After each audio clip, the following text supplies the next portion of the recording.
Bismillahirrahmanirrahim. Assalamualaikum warahmatullahi wabarakatuh. Alhamdulillahi wa kafa wassalatu wassalamu ala rasulil mustafa wa ala alihi wa sahbihi wa man iktafa, amma ba'd.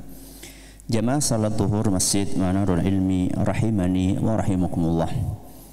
Hari ini kita akan menyelesaikan bab nomor 77 yang dibawakan oleh Imam Bukhari dalam kitab beliau Al-Adabul Mufrad, yaitu bab tentang menyikapi anak yatim seperti ayah penyayang menyikapi anaknya sendiri. Kali ini kita akan membaca hadis nomor 140 di halaman 160 yang sejatinya ini adalah sebuah athar dari seorang tabi'in yang biasa dikenal dengan Ibnu Sirin. Nama lengkapnya Muhammad Ibnu Sirin. Beliau rahimahullah pernah ditanya oleh Asma bin Ubaid, "Indi yatim." Wahai Imam, aku punya anak yatim. Aku merawat anak yatim.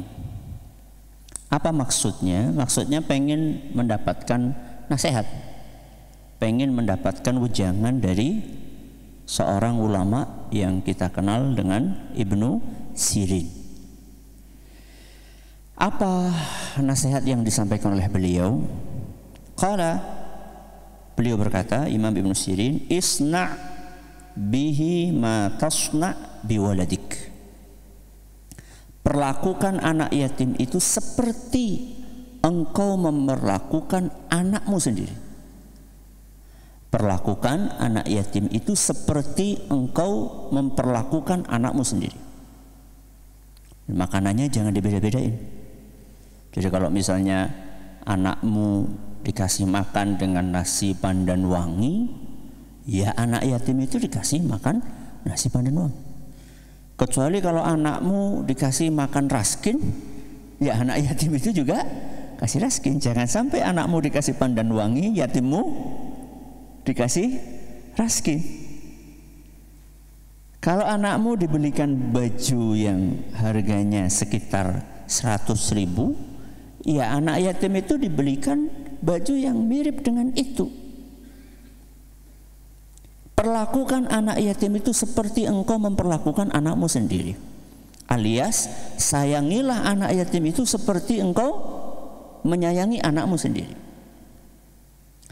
Ini mirip dengan asar nomor 1 yang dibawakan dalam bab ini, yaitu jadilah engkau seperti orang tua penyayang kepada anaknya.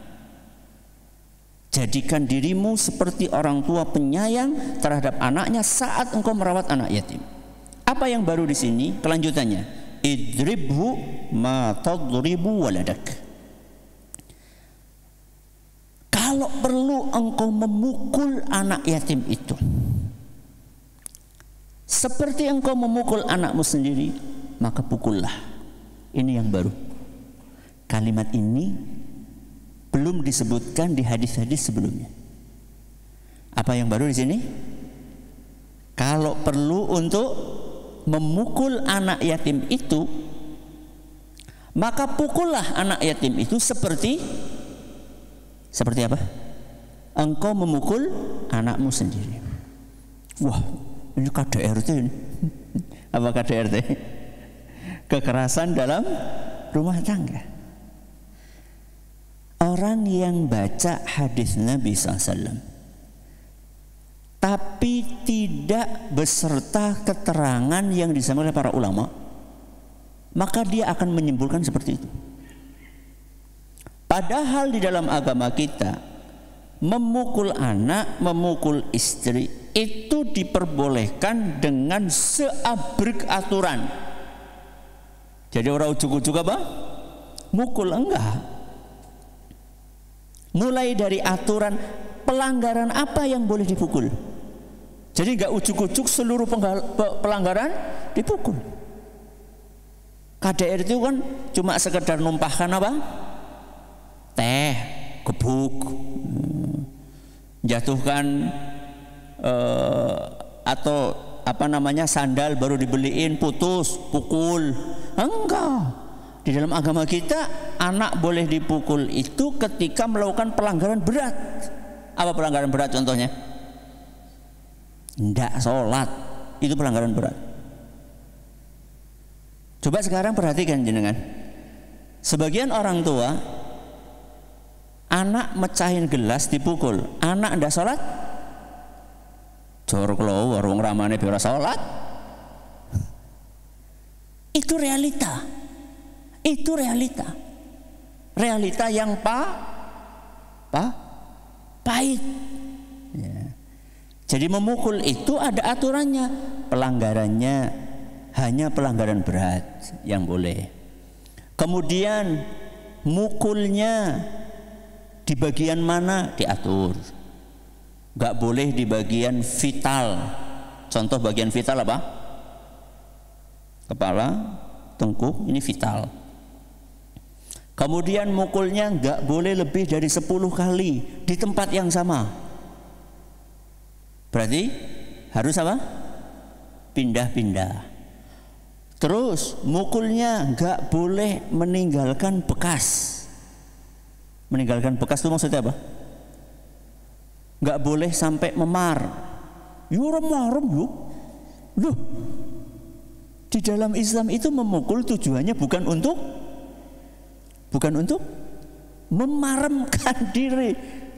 Ya. Di dalam Islam memukul itu tujuannya untuk mendidik. Makanya pukulannya tidak boleh meninggalkan bekas. Ya. Sehingga gua apa Ustaz mukul nggak ninggal bekas? Disebutkan oleh para ulama pakai siwak. Contohnya siwak. Siwak sih kayak apa? Siwak itu kayak pulpen lah. Ya, kayak pulpen kecilnya segini nih. Yang biasa buat apa? Yang biasa buat zaman dahulu biasa buat sikatan. Besarnya segini. Udah rotan lo ya. Rotan daunnya semen ora. Siwak itu panjangnya cuma segini nih, segini nih. Sikepriwe kok? Ya orang marem, lagi-lagi bukan untuk marem, untuk mendidik. Ya nggak ngefek Ustadz. Iya nggak ngefek karena kebiasaannya dikit-dikit mukul. Tapi kalau anak dari kecil nggak dibiasakan dikit-dikit dipukul dengan cara seperti itu ngefek. Masalahnya kita ini, sebagian dari kita ini terlalu biasa apa?